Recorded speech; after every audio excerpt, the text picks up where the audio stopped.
It's funny because when I was also dancing, I used to work in a nightclub. I remember when I messaged you the last time we spoke, I was a nightclub bouncer at a rave club that played house music, and I had the privilege of seeing Sonique when she was just coming out with her smash hit, came in, yeah, Yeah, right? it feels so good. Oh, it takes me high. Yeah. Yeah, yeah, being there and watching her DJ. And she was one at the night time she was there, she was the only DJ on the mic. So she sang live over her music. Love it. And this was in the late 90s. Woo! So, it was one of those things. And I didn't know as a 20 something year old bouncing in a club, being the only Black queer person in that nightclub, and then surrounded by a sea of white appearing folks, that in that moment with like thinking about what Sonique, I can't even imagine the barriers that she had to go through to bring her music and her sound to a club at 2 o'clock in the morning in Ottawa, where she was not the sort of the one on the that was built the highest built Mm. individual in the room. And I just remember the movement of the people. Like she was so her craft was incredible. So you'd watch people, when as you do as a DJ, an extraordinary DJ, you watch the energy go down, and you're waiting for people, and it's I see it as an orchestra, and you are the conductor, Mhm. and everybody else in there is a part of your orchestra. And then so you watch the mood go up and down and the energy exchange. And it doesn't matter whether you can dance or not dance. And so for me, watching, whether it's watching Sonique and yourself, is that the coming together of a knowing of a being who walks in the world, moves in the world with a sense of history and a purpose. Yeah. And one of the things that I wanted to connect with you on, in terms of thinking about, the curation of house music and the lyrics, when you're telling the story or Yeah. stories that you want people to connect with in that moment, are you curating a list of lyrics and connecting the lyrics to a story that you want to tell? Or are you thinking also about your audience and the stories that they might want to share through their bodies and through their movement? Hmm.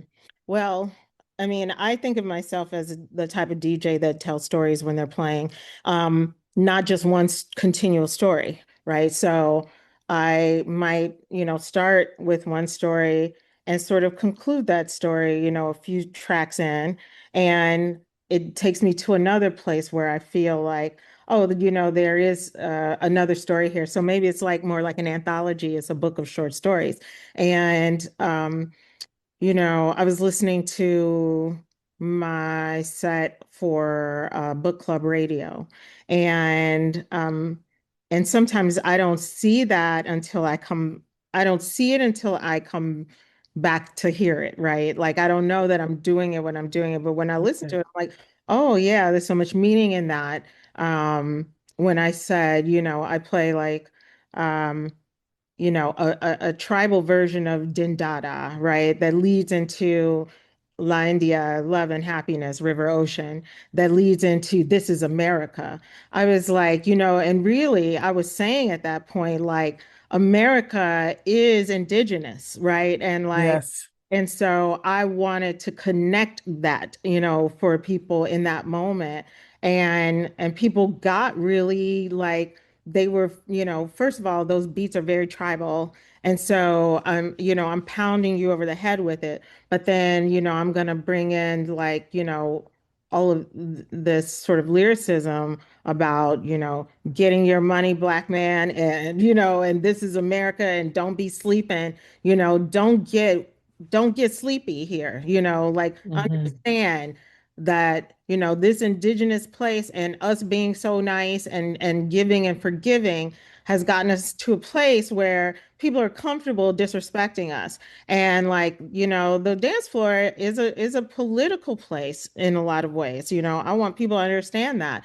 Yeah. We're like again, we're not just there having a good time. We are working through stuff.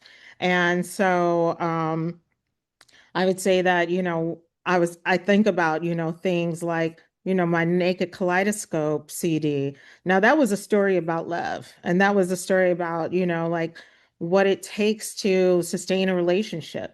People meet and there's this instant attraction. And then there's this, sort of like you just have this honeymoon and then, what do you do when it gets tough? And I think that, when you're on the dance floor, it is about creating some tension and getting it up to here and then releasing that and letting Yes. people just really go. And Yeah. then, and unbeknownst to them, there's more tension coming up. So peaks and valleys and driving it home to a place where now you're completely released, but it should get you to a place where you have forgotten all of yourself and you get to have that joy. I mean, it is an unspeakable joy, as the word says. It's radical joy because there's a lot of stuff going on in the world, but they cannot take your joy, and Exactly. yeah, Exactly.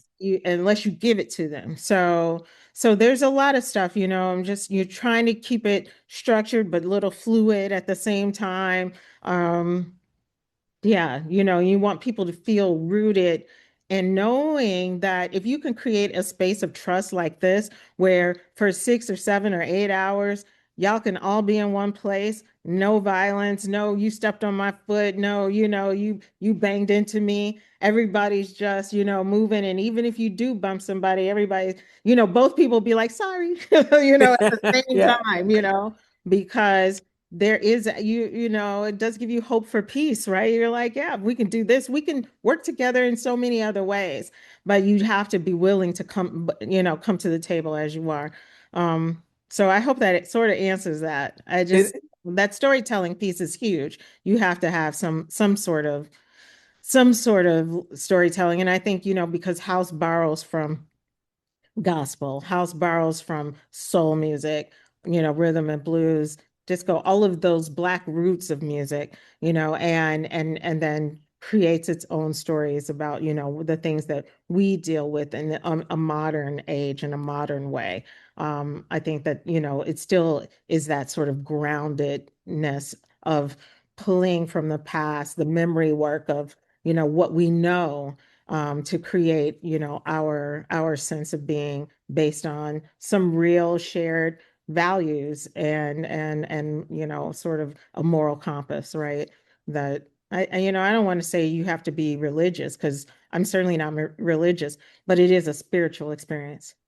It is, it is. And it's a place of, as you were saying about building that trust, building those connections. And you might leave that space and not necessarily see that person again, but know that they had an impact on you in that moment. Mhm. Because then you go back into quote unquote your real everyday life. And that Yeah. song and that beat and that energy may carry you forward through a week, 10 Yeah. weeks, a Yeah. lifetime, right? Right. And then as you were saying, when you kind of move and see different people, it's certainly like for when I think about house music in the different genres, I know I'm talking about house music very generally, but the way it can transform our stories where we can be in community, but we don't necessarily know each other.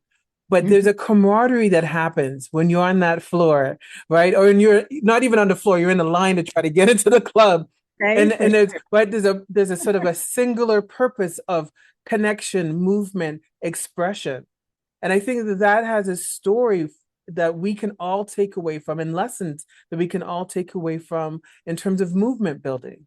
Yeah. Because as you're saying, investing 6 to 8 hours of being in a space and building a level of trust and sharing stories spoken and unspoken through movement, through words, and things that we don't necessarily see.